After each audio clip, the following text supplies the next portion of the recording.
Now we're going to put these transistors together to form digital circuits.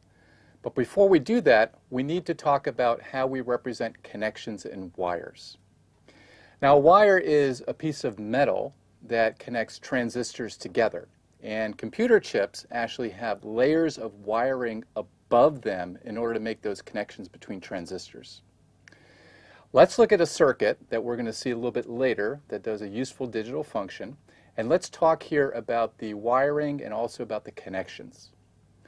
So in this circuit I have 4 transistors and I have 2 inputs shown to the left. And let's just label them A and B. We have our 2 inputs, A and B. And we have 1 output to the right. Let's just call that C. So here's our output C. Now I have a few places in this diagram where I've drawn a dot. So for instance, where you see B coming into the circuit, you see a dot there. So right here I have a dot, and this denotes where I have a connection. So this shows I have a connection between the vertical and the horizontal wires there. So this is a connection of B to this wire that's going up and down. Now I have a couple of other places here where I've also drawn dots.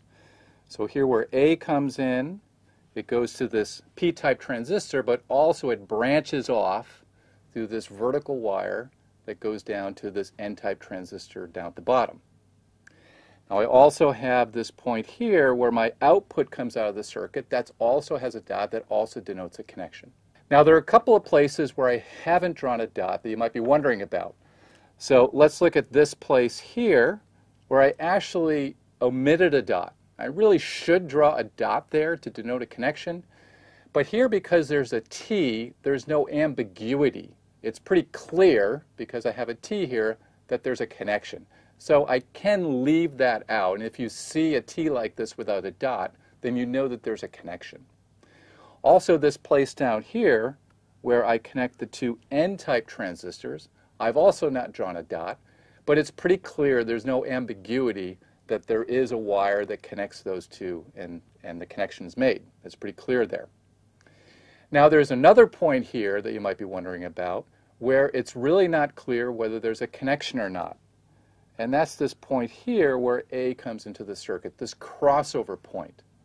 So I haven't drawn a dot here, so that means there's no connection. Now, what if I drew the dot and it was a little bit unclear? I drew a small dot. Well, you might mistake that as having no connection, as these wires crossing over each other as they're really supposed to in this diagram. And so in order to avoid this ambiguity, whenever you see a crossover like this, it means there's no connection. It means that one wire is passing over the other. In fact, in these layers in a computer chip, these layers of wiring, that's exactly what happens. You have one layer that goes in one direction, another layer that goes in another. They're crossing over each other like one road crossing over another. It's very, very similar to that. Now, if we wanted to draw a connection here, if we actually wanted to connect A to those wires, the input A, the wire that has A on it, to there, well, in order to avoid ambiguity, we would draw it like this. We would put A, we would have a wire like this, we would have a wire with a dot branching up to the top, and then we would put another wire here.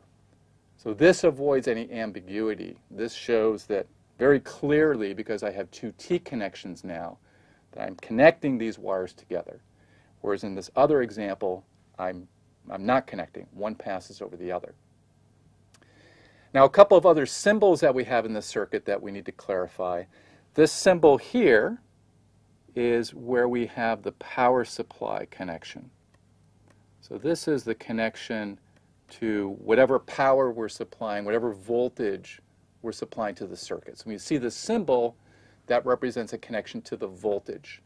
And this symbol down here is what we call ground, or 0 volts. So this is the connection to ground. Now you might see other symbols for ground. For instance, this is a common symbol also that you see for ground. And there are others as well.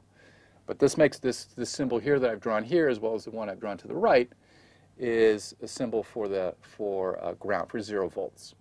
Now the last thing we need to talk about is when we have multiple wires and how we represent those. So it can be very tedious to draw circuits where I have, say, 8 wires. And we're actually, when we create our computer, we're actually going to have a lot of places where we're passing 16 wires around.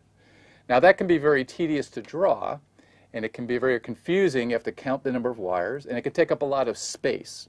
So we have a shorthand for doing that. So for instance, if I wanted to draw 4 wires like this, instead of drawing those individual wires, I can just draw 1 wire and put a slash through it and put the number of wires that this represents. So this is a handy shorthand for representing multiple wires. Okay, so now that we have this out of the way, we can move on to creating useful digital circuits.